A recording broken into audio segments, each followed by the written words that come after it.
Welcome to The Explainer. Today, we're going to dig into something really fascinating and kind of terrifying.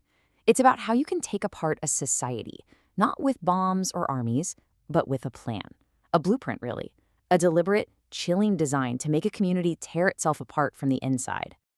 And at the heart of our story is this quote, which is the core belief of our main character, Head Constable Sunil Akash. This guy genuinely believes that talking is the ultimate weapon, that, any problem, can be solved if people are just willing to sit down and reason with each other. So that leads us to a pretty big question, right? What happens when the other side, when violence itself, just isn't interested in a conversation? Let's get into it, because the answer to that question, well, it's what unravels this entire society, piece by painful piece. All right, so let's set the scene. We start in a place where Sunil's philosophy seems to be working perfectly. It's not just some abstract idea, it's real. There's a sense of calm, of order. People feel like they can solve their problems just by talking. This is the world exactly as Sunil thinks it ought to be. And this is the man himself, Head Constable Sunil Akash. He is, without a doubt, the pillar of this community. People respect him, not because he's got a gun, but because he has principles. I mean, this is the guy who prefers to carry a polished cane. He's a mentor, he's respected, and he's totally convinced that he's building a better world, one man of reason at a time. But here's the thing.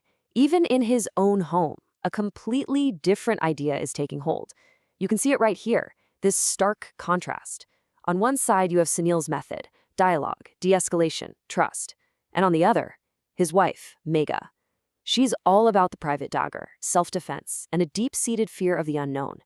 So while he's out there preaching about reason, she's secretly training, preparing for a world she's convinced is turning ugly, a world where words just aren't going to cut it. This is the first real crack we see, that classic tension between freedom and security, between trusting the system and fearing what's coming. Okay, so now let's get to the moment it all starts to fall apart. This is where that promise of reason gets absolutely shattered. And it doesn't happen in a debate or because of some policy failure. No, it happens with a single brutal act of violence, an act that's just dripping with contempt. And here's the catalyst. A young recruit named Sunny gets brutally beaten by some unknown gang. And this isn't just some random cop. This is Sunil's star pupil, the one who really, truly believed in his teachings. He tries to do exactly what Sunil taught him, de-escalate a conflict in the marketplace. And for his troubles, the whole system, that entire philosophy of reason, just completely and utterly fails him. And this is the part that's so chilling. The witnesses say they didn't argue. They just started hitting him, laughing. Think about that. This wasn't a fight that got out of hand. There was nothing to de-escalate. It was just pure violence, done for fun. It was a statement. It was a direct response to Sunil's philosophy, and the response was laughter. And just like that, the system cracks. The attackers, they vanish. Witnesses, they're too scared to talk. And Sunil's own recruits, the future he was building, start quitting. The trust he spent years building in this community, it just starts to evaporate. And you can feel it, fear slowly creeping in and taking over. So you've got this power vacuum, right? Filled with fear and uncertainty. And into that void steps a new power. One that doesn't bother with promises of reason or dialogue. Oh no, it offers something much simpler and frankly, much more appealing in a time of crisis. Absolute security. And then things get personal. Sunil is abducted, but he's not taken to be killed or silenced. He's there for a job interview. He's brought face to face with Devika, this incredibly charismatic leader of a powerful underground movement. She's the one pulling the strings. And here's her pitch. She calls it Utopia from the underground. And it is a radical, radical idea. It's a system where you sacrifice your personal freedom. And in exchange, you get guaranteed security. You get food, you get order. The state, as she puts it, will do the thinking for the people. It's the ultimate trade-off. Her whole argument starts with this really simple, powerful premise. What people want is simple: bread and a sense of security. And you know what? It's hard to argue with that. She gets that when people are truly scared, they're not thinking about abstract ideals like liberty. They just want to feel safe. But then she flips the script. She says, give them more than that and you invite disorder. So in her view, freedom isn't this great gift. It's a liability. It's dangerous. Choice to her is just another word for chaos. And that brings us to the final piece of the offer. We will feed them, protect them, and think for them. It's so brilliantly simple, isn't it? Total care in exchange for total control. She's not selling it as tyranny. She's selling it as a perfect, logical, even kind solution to all the messiness of being human. It's the illusion of utopia, wrapped in a promise of safety. But the real gut punch for Sunil isn't the ideology. It's the betrayal. He discovers that this movement, it's not some outside force. It's his wife, Megha. It's his closest friends. They're all key members. This whole thing has been growing right under his nose with the very people he trusted the most. This threat wasn't coming for him. It was already in his home.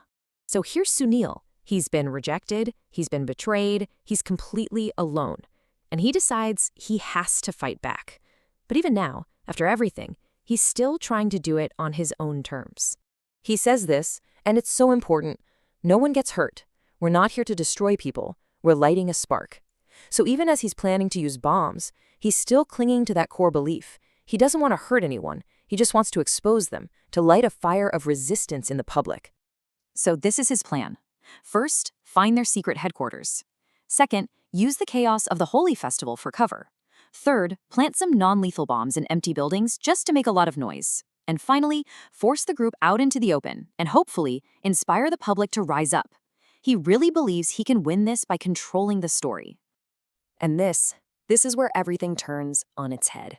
This is the moment we realize the chilling truth behind everything that's happened up to this point. Okay, so just look at how this plays out. It's a perfect trap. Sunil gets to the final target, but he hesitates. He hears people inside, he sees their shoes at the door. He can't bring himself to do it.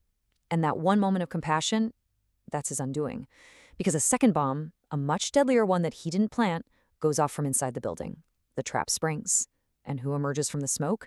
His wife, Megha, pointing right at him, framing him for the whole massacre. And with the perfect villain now in place, Devika addresses the public. Her words are, they are answered with fire. She steps into the spotlight not as some radical revolutionary, but as a protector, the one strong leader who can save them from the chaos that he, Sunil, supposedly created.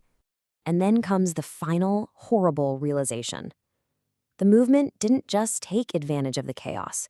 They engineered it. Every single step. The attack on Sunny, the witnesses refusing to talk, it was all designed to push Sunil, a man of reason, to a point where he would react predictably.